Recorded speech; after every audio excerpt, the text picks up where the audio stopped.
मैं 2000 में कर्नाटक में एक स्थान है BR हिल्स, बिಳಿगिरी रंगनबेट्टा, वहाँ रहती थी। 1 साल मेरी पढ़ाई पूरी होने के बाद 1 वर्ष के लिए मैंने गुरुजनों से अनुमति मांगी थी कि मुझे एकांत में रहना है, मौन रहना है। तो वहाँ मैं रहती थी कर्नाटक में। तो वहाँ की जो जनजातियाँ हैं, वे जो लोग हैं, उनकी हालत ये है, वो उनको दिन में 2 बार खाना नहीं मिलता था, 1 ही बार खाना मिलता था। वो जिसके यहाँ मेहनत मजदूरी के लिए जाते, तो वो उनको ऐसे अंजलि में भर के चावल देते थे और बस इतने चावल ही उनकी उस दिन की मजदूरी होती थी। तो घर में क्योंकि 4 5 6 लोग हैं, बच्चे भी हैं, माता पिता भी हैं, तो इतने चावल बना करके तो 1 ही टाइम का खाना हो सकता है।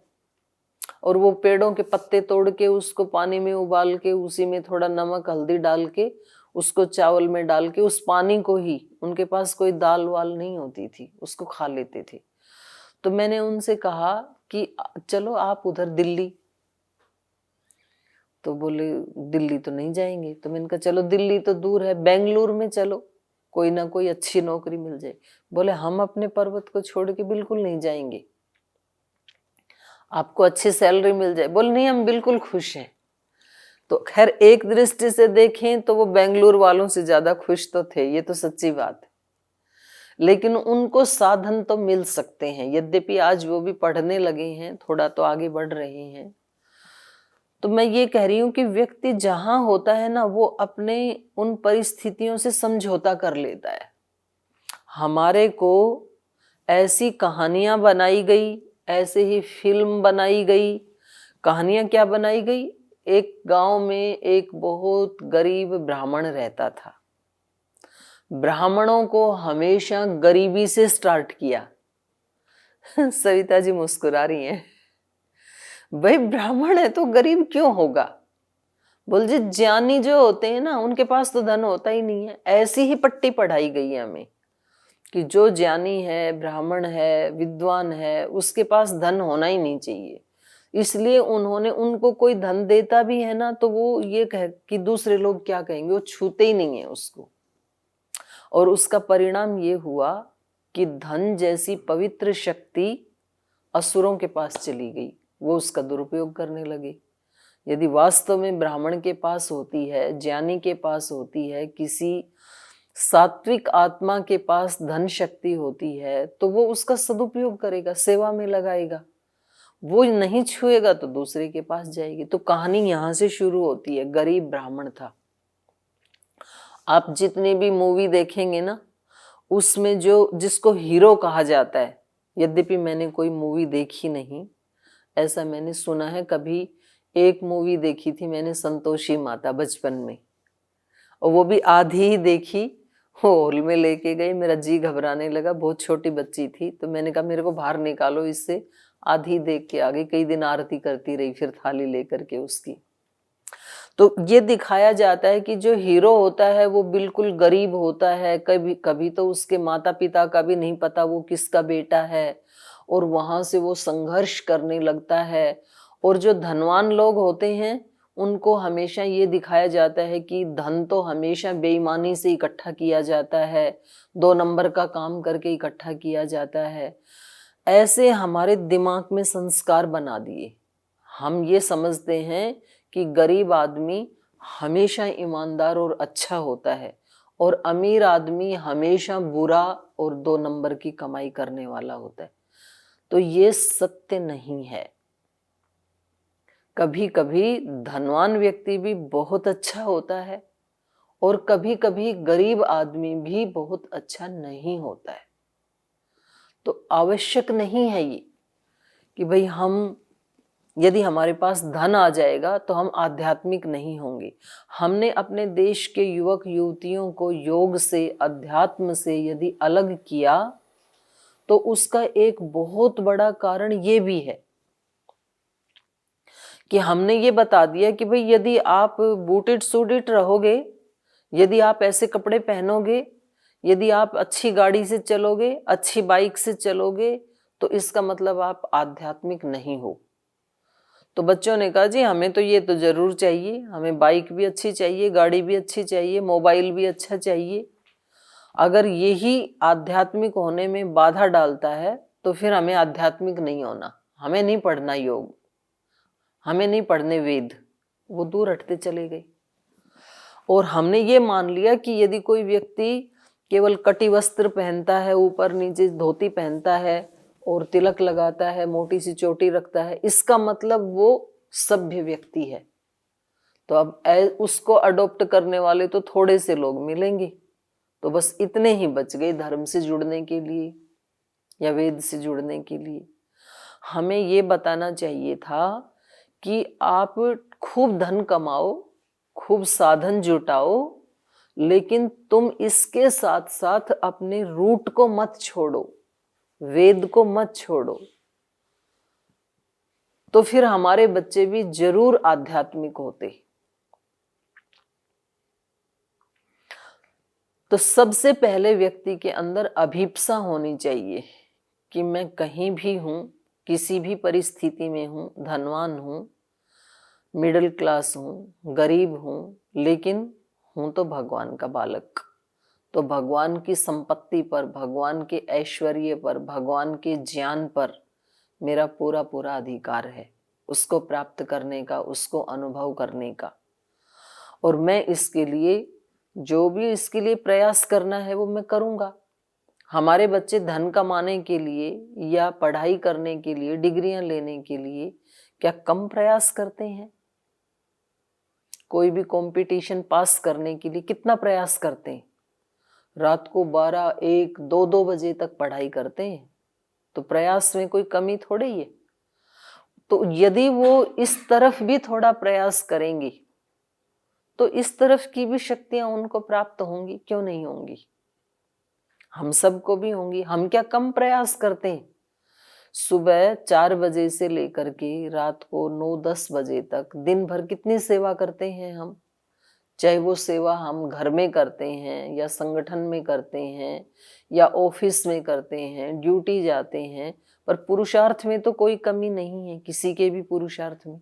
पुरुषार्थ तो पर्याप्त करते हैं, लेकिन वो पुरुषार्थ किस दिशा में करना है ये थोड़ा और हमें पता लग जाए तो उसका बेनिफिट और ज्यादा आ सकता है।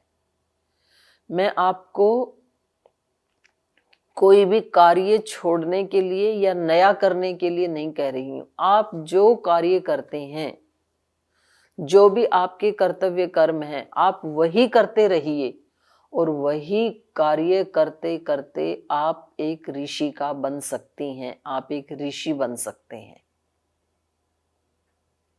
ये बिल्कुल पक्की बात है और बिल्कुल सच्ची बात है, और वो हमें करना भी है क्योंकि वो इस युग की डिमांड भी है।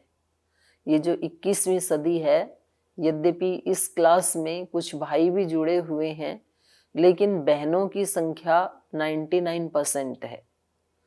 तो इससे भी ये पता लगता है कि भगवान इस अपनी सृष्टि में एक बड़ा परिवर्तन लाना चाहते हैं।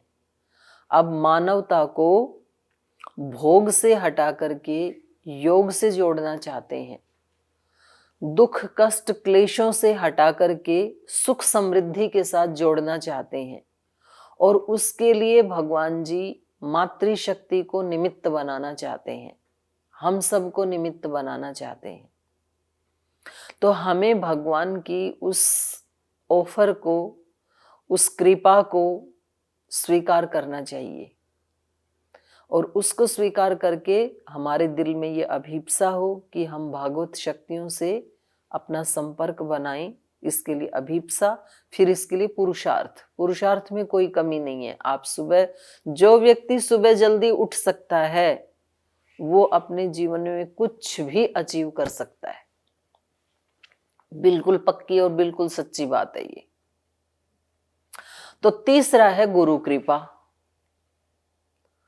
व्यक्ति के अपने प्रयास से कभी भी सारे दोष शोक बंधन नहीं हटते हैं।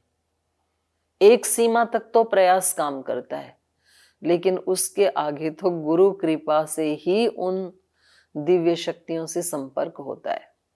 ये भी बिल्कुल सच्ची बात है। तो गुरु कृपा हमेशा मौजूद है हमारे सिर के ऊपर, अभिप्सा भी है।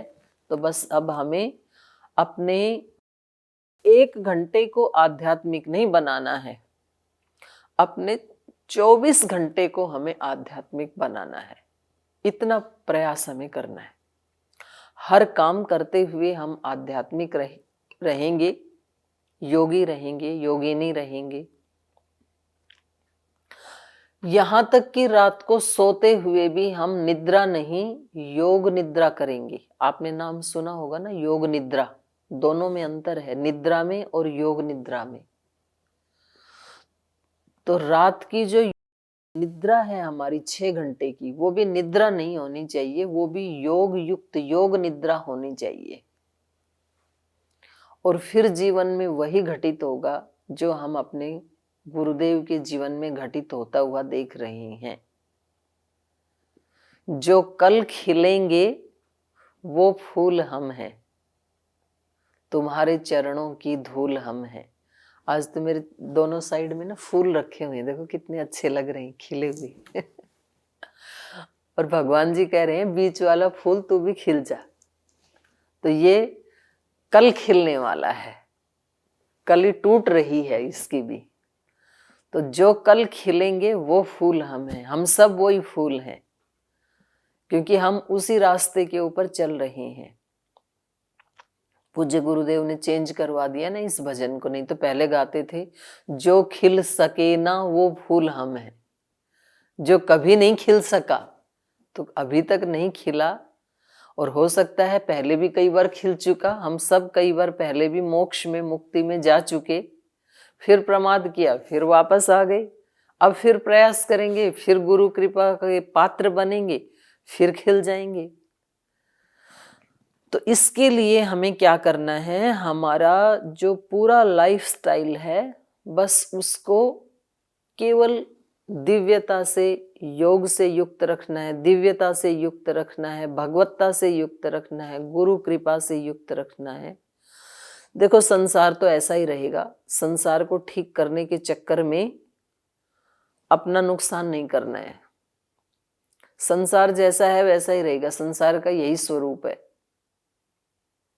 संसार को ठीक नहीं किया जा सकता है, अपने आप को ठीक किया जा सकता है। परिवार के सब लोगों को, सब संबंधियों को, रिश्तेदारों को, मित्रों को ठीक नहीं किया जा सकता है, लेकिन अपने आप को ठीक किया जा सकता है। तो दूसरों को ठीक करने के चक्कर में अपने वाला ना छूट जाए, और अपना ठीक हो जाता है यदि, तो दूसरे अपने आप ही प्रेरणा ले लेते हैं, तो उसकी ज्यादा चिंता करने की भी जरूरत नहीं है। तो जो कार्य हम कर रहे हैं वही कार्य करेंगे। घर का काम करते हैं वो भी करेंगे, संगठन का करते हैं वो भी करेंगे, ऑफिस का कार्य है, ड्यूटी है, वो भी करेंगे। जो भी कर्तव्य कर्म है हमारा, माँ के रूप में, बहन के रूप में, बेटी के रूप में, पत्नी के रूप में, शिष्या के रूप में, किसी मित्र के रूप में, किसी भी रूप में जो भी दायित्व है वो सब निर्वहन करेंगे। लेकिन उसको करते हुए स्थिति हमारी योग युक्त ही रहेगी। वो सब कार्य भी हमारे लिए इतने ही आनंददायी होंगे जितने की ये योग कक्षा है, सस्वर वेद पाठ वाली कक्षा है, या शाम वाली कक्षा है, या पूज्य गुरुदेव का जब हम आशीर्वाद सुनते हैं वो हमारे लिए जितना सुखदाई है। बस ये हमें प्रयास करना है। और जहाँ कहीं हमारे प्रयास में हमें लगे कि जी नहीं हो पा रहा है मेरे प्रयास से, तो फिर गुरुदेव से प्रार्थना, और फिर परमपिता परमात्मा से प्रार्थना कि आप हमारे जीवन को ऐसा बना दीजिए, ऐसी शक्ति दे दीजिए हमें कि हम अपने सारे कर्मों को, अखंड पूजा हो हमारी, हमारा जीवन अखंड सेवा, अखंड पूजा, अखंड योग, टूटे नहीं, खंडित ना हो। सतु दीर्घ काल नैरंतर्य सत्कारा सेवितो दृढ़ भूमि। हमारा जो योग है, हमारी आध्यात्मिक साधना है, वो कैसी होनी चाहिए, दीर्घ काल। दीर्घ काल का मतलब क्या है, मरण पर्यंत करेंगे ना। जब तक इस शरीर में दम है तब तक हम योग करेंगे, तो वो हो गया दीर्घ काल। और नैरंतर्य का मतलब है 24 घंटे। 24 घंटे योग युक्त रहने का प्रयास करेंगे। प्रारंभ में भूल जाएंगे हम, जैसे अभी हम बात कर रहे हैं, हो सकता है 1 घंटे तक आपको याद रहे, 6:30 तक, 7:30 तक याद रहे, उसके बाद भूल जाएं, कोई बात नहीं। फिर कल 8 बजे तक याद रहेगा, प्रयास करेंगे ना तो याद रहेगा फिर। और फिर धीरे धीरे अभ्यास करते करते फिर 24 घंटे वो स्थिति बनी रहेगी। जब ये अभीप्सा हमारे अवचेतन मन में चली जाती है तो फिर हम इधर उधर हमारा मन लगता ही नहीं है, हमें यही अच्छा लगता, और अच्छा लगता नहीं, ये तो है ही सबसे अच्छा, ये तो सत्य है, इससे सुंदर तो कुछ है ही नहीं जीवन में। तो हमारे सब कार्य योग युक्त हों, इसके लिए हमें अपनी लाइफस्टाइल उन ऋषियों जैसी बनानी है जिन्होंने उस सत्य को प्राप्त किया, उसको जिया और हम सब के लिए उन्होंने बताया। तो उनकी लाइफस्टाइल ऐसी थी कि वो सुबह सुबह उठते ही, भोर में उठते ही भगवान से प्रार्थना करते थे, ये 5 मंत्र पढ़ते थे। तो आप भी कोशिश कीजिए। कल कुछ बहनों ने कहा जी हमें बोलना नहीं आएगा, तो दीदी को बताओ हमारे से ना बुलवाएं। कुछ ने कहा जी हम क्लास तो अटेंड कर लेंगे, लेकिन दीदी को बताओ कि हमारी परीक्षा ना लें, बेशक हमें सर्टिफिकेट ना मिले तो भी चलेगा, पर परीक्षा मत लेना। तो सारे जने उस सॉफ्ट जोन से बाहर निकलो। जीवन में वैल्यू ऐड करना है ना, तो सबसे पहला काम है सॉफ्ट जोन से बाहर निकलो, रिस्की जोन में आओ। क्योंकि व्यक्ति मजबूत तभी बनता है जब वो किसी रिस्क से गुजरता है। अगर आप मां बनने के लिए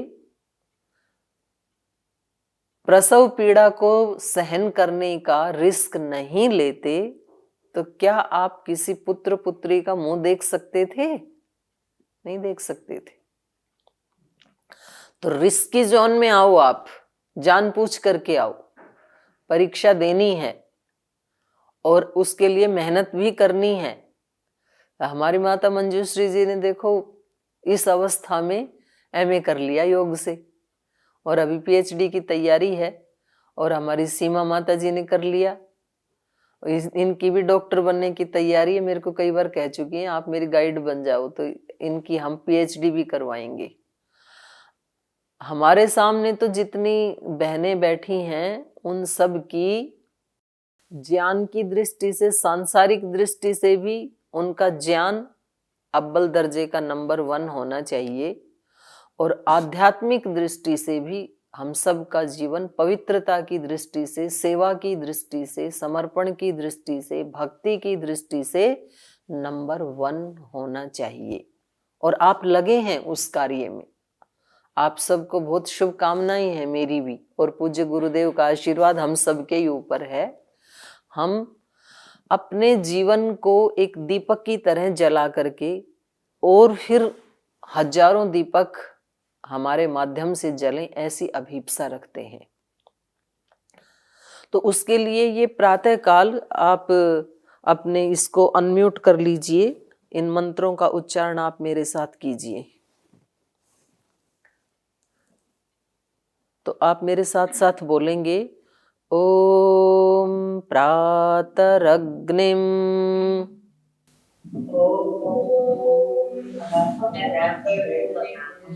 प्रातरिंद्रम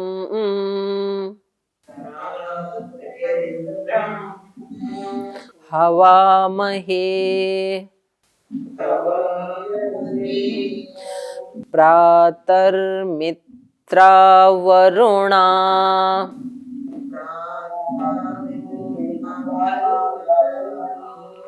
प्रातरश्विना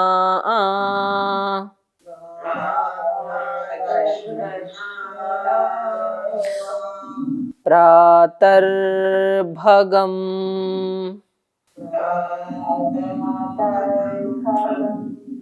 पोषणम्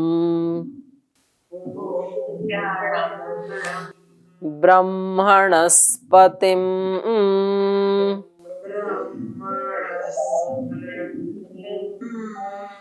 प्रातः सोममुत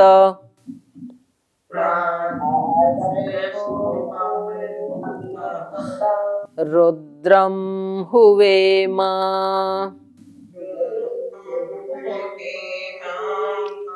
अब आपके पास जो मंत्र आया हुआ है ना, उसमें आप एक बार देखिए इसका उच्चारण कैसे होता है। जैसे प्रातरग्निम, तो इसमें प्रा अनुदात्त है, र भी अनुदात्त है। अनुदात्त का मतलब जिसके नीचे ऐसे सीधी लाइन लगी हुई है, इसका मतलब है अनुदात्त।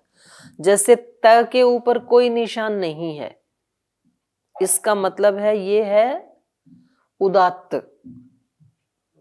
आप अपनी पहचान के लिए इसके ऊपर प्लस का निशान लगा सकते हैं, लेकिन शास्त्र में जिस पे कोई निशान नहीं है वो उदात्त है। और जैसे आप देखेंगे प्रातरिंद्रम, तो द्र के ऊपर ऐसे खड़ी लाइन है, ये है स्वरित स्वर। तो इसके हाँ खड़ी लाइन है स्वरित। तो इसका बोलने का तरीका ये है, त को थोड़ा ऊंचे कंठ से बोला जाएगा, प्रा को नीचे कंठ से बोला जाएगा। तो मैं बोल रही हूं अभी, आप मत बोलिए। प्रातरग्निम प्रातरिंद्रम। स्वरित में, स्वरित का उच्चारण ऐसे होगा, इंद्रम। जैसे हम अग्नि सूक्त का उच्चारण करते हैं ना, अग्निमीळे, तो वहां पर मी स्वरित है। तो ऐसे ही इसका उच्चारण होगा। अब की बार मैं करती हूं, आप सुनेंगे। ओम प्रातरग्निम प्रातरिंद्रम हवामहे।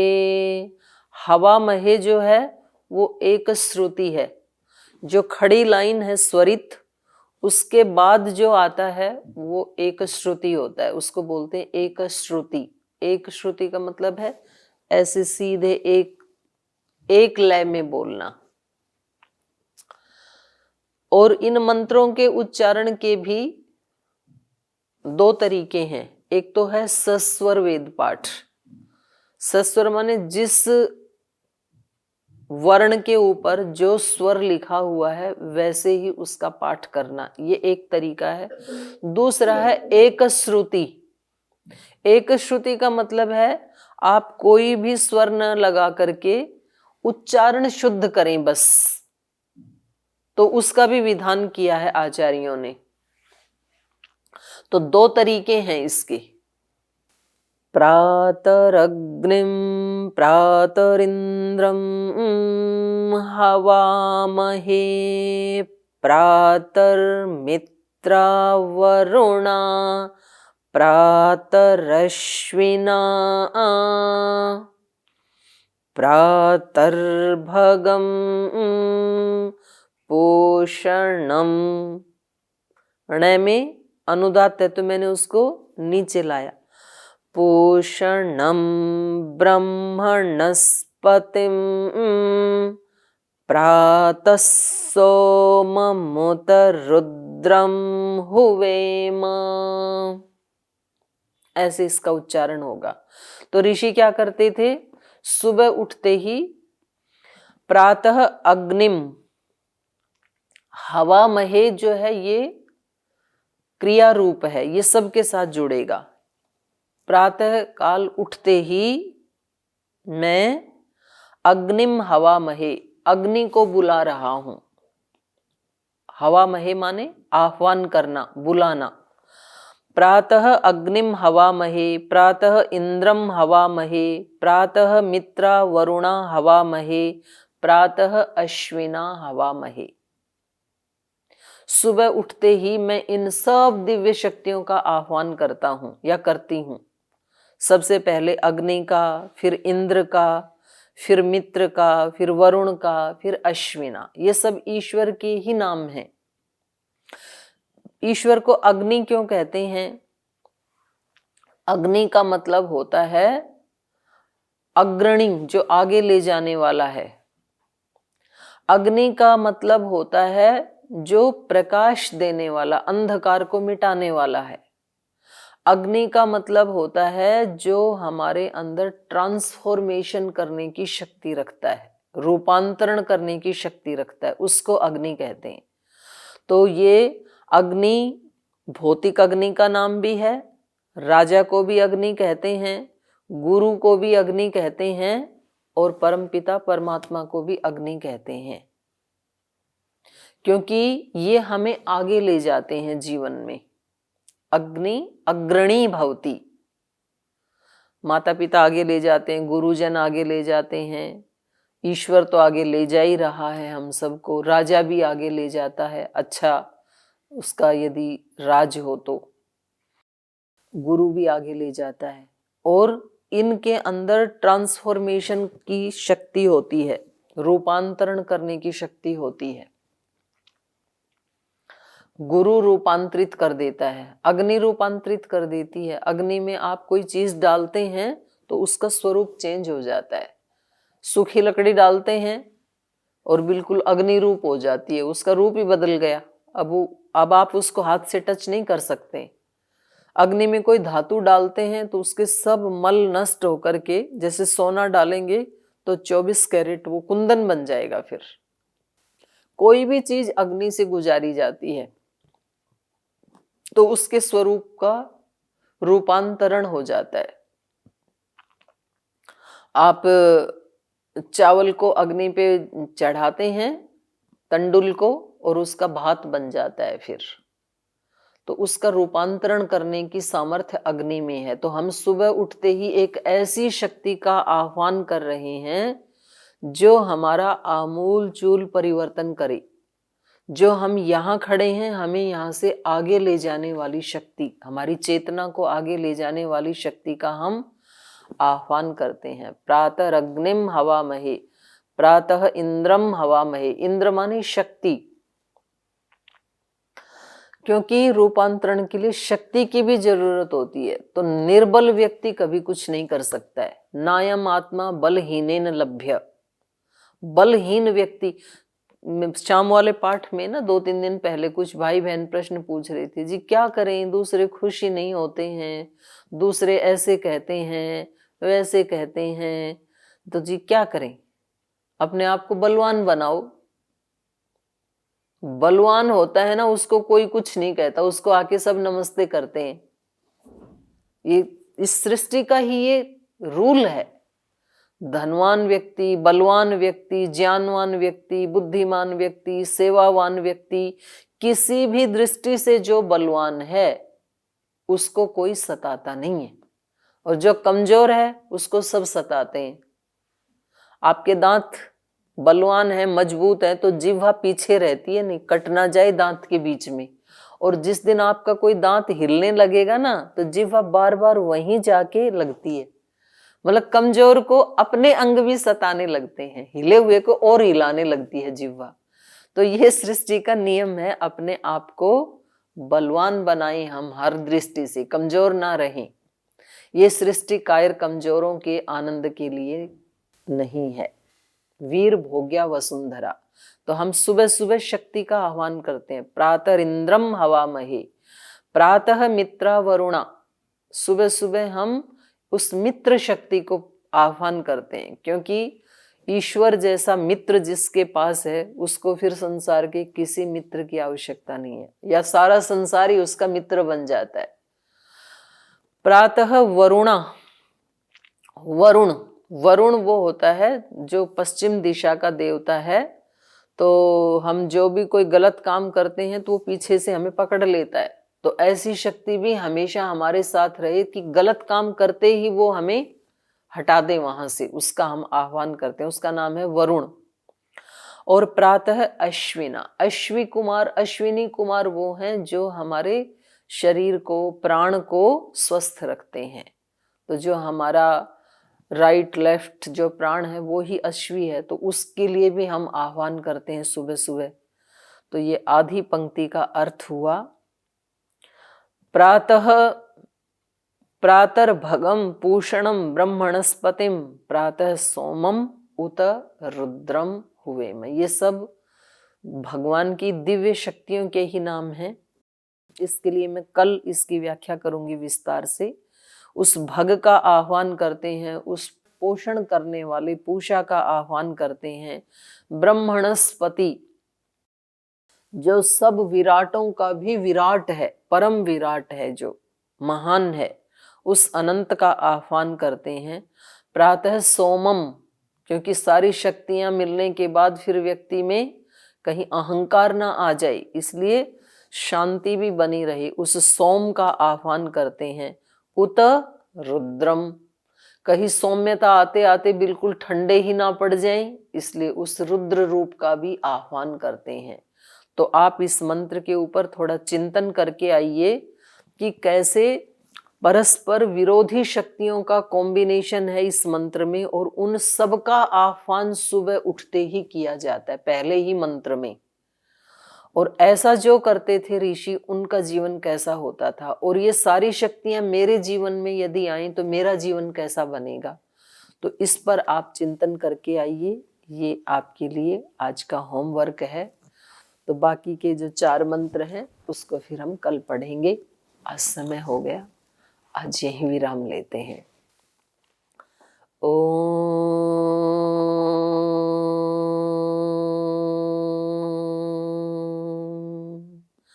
शांति शांति शांति। श्री गुरुभ्यो नमः। श्री परमात्मने नमः।